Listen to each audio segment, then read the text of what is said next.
దివంగత ముఖ్యమంత్రి వైఎస్ రాజశేఖర రెడ్డి మాజీ ముఖ్యమంత్రి వైఎస్ జగన్ హయాంలోనే కడప నగరం సర్వతోముఖాభివృద్ధి సాధించిందని వైఎస్ఆర్ జిల్లా అధ్యక్షుడు మాజీ ఎమ్మెల్యే పి రవీంద్రనాథ్ రెడ్డి పేర్కొన్నారు. మంగళవారం సాయంత్రం కడప నగరపాలక సంస్థ ఆవరణలో నిర్వహించిన 3వ పాలకవర్గ వీడ్కోలు సమావేశానికి ఆయన ముఖ్య అతిథిగా హాజరై మాట్లాడారు. 2005లో వైఎస్ఆర్ హయాంలో 1582 కోట్లు, 2019 నుంచి జగన్మోహన్ రెడ్డి హయాంలో 2272 కోట్లు వెచ్చించి కడపను తీర్చిదిద్దారని రవీంద్రనాథ్ రెడ్డి తెలిపారు. గ్రీవెన్స్ సెల్ ఏర్పాటు, శ్మశానాలు, పార్కుల అభివృద్ధి, రోడ్ల విస్తరణ వైఎస్ఆర్సీపీ వల్లే సాధ్యమైందన్నారు. జగన్ హయాంలో కొత్త పార్కులు, వరద ముంపు నివారణకు డ్రైనేజీ కాలువల నిర్మాణం చేపట్టామన్నారు. రాబోయే ఎన్నికల్లో అందరూ మళ్లీ కార్పొరేటర్లుగా గెలవాలని ఆయన ఆకాంక్షించారు. మనకు హక్కు వీడ్కోలుగా చేయాల్సిన బాధ్యత వాళ్ళకుంది. మనందరం పార్టిసిపేట్ చేయాల్సిన అవసరం ఉంది. కానీ రాకపోవడం కొంతమంది నాకు చాలా బాధాకరమైన విషయం. అంతేకాదు రాబో కాలంలో కూడా మా పాలకవర్గ సభ్యులందరూ కూడా ఏ సమస్య ఉన్నా కమిషనర్ గారి దగ్గరికి వస్తారు. తప్పకుండా వాళ్ళందరూ కూడా మన సమస్యలు ప్రజా సమస్యలుగా భావించి వాళ్ళందరూ కూడా మనకు ఉపయోగపడే విధంగా చేయాలని చెప్పి కమిషనర్ గారిని వేదిక మీదుగా రిక్వెస్ట్ చేసుకుంటున్నాం.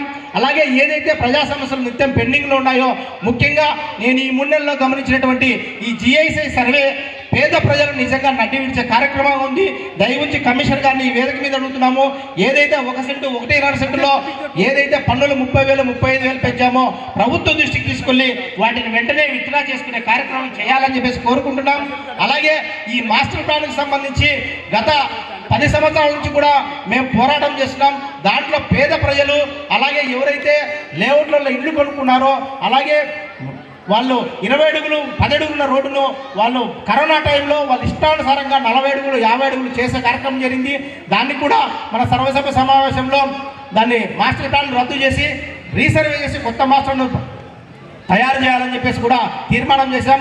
అది కూడా మీరు దయవుంచి దాన్ని ఫాలోఅప్ చేసి దాన్ని కూడా చేస్తే ఇక్కడ ఉన్నటువంటి ప్రజలకు మంచి మేలు చేసిన వాళ్ళం అవుతామని చెప్పేసి మీ దృష్టికి నేను అందరితో కూడా చాలా కలిసిమెలిసి ఉన్నాము. ఎక్కడ కూడా రాజకీయాలు అనేది శాశ్వతం కాదు. అవి కేవలం కొంత సమయం మాత్రమే. ఆ వ్యక్తిగత అంశాలు వచ్చినప్పుడు ఎవరి అభిప్రాయాలు వాళ్ళకు ఉంటాయి. ఎక్కడ కూడా ఎవరిని కూడా విభేదించింది కానీ బాధించింది కానీ ఎప్పుడు కూడా లేదు. అట్లా ఎవరైనా బాధించి ఉంటే మనస్ఫూర్తిగా క్షమాపణ కోరుకుంటూ, ఎందుకంటే మాకు ఇచ్చినటువంటి బాధ్యత డిప్యూటీ మేయర్గా శ్రీ రవీంద్రనాథ్ రెడ్డి గారు వైఎస్ఆర్ కాంగ్రెస్ పార్టీ మంచి బాధ్యత పెట్టారు. ఒక పక్క మా మాజీ మేయర్ సురేష్ బాబు గారు, అలాగే కమిషనర్ సాయి ప్రవీణ్ చంద్ గారు, లవన్న గారు, అలాగే ఎంతో ఎక్స్పీరియన్స్ ఉన్నటువంటి కార్పొరేటర్లతో కలిసి పనిచేయాల్సి వచ్చింది. మేము చేయాల్సినటువంటి అభివృద్ధిలో ఎక్కడ కూడా లోటుపాట్లు లేకుండా ఎప్పుడు కూడా మా అవకాశం వచ్చినప్పుడు పాలక మండలిలో మా గలం విప్పుతూ కడప నగర అభివృద్ధిలో ఒక మార్కుగా మేము నిలిచినందుకు సహకరించేటువంటి కార్పొరేటర్లకి, గౌరవ మేయర్ల గారికి, అలాగే ఎక్స్ అఫీషియో మెంబర్స్ అందరికీ కూడా ధన్యవాదాలు తెలియజేస్తూ ఉంటాం.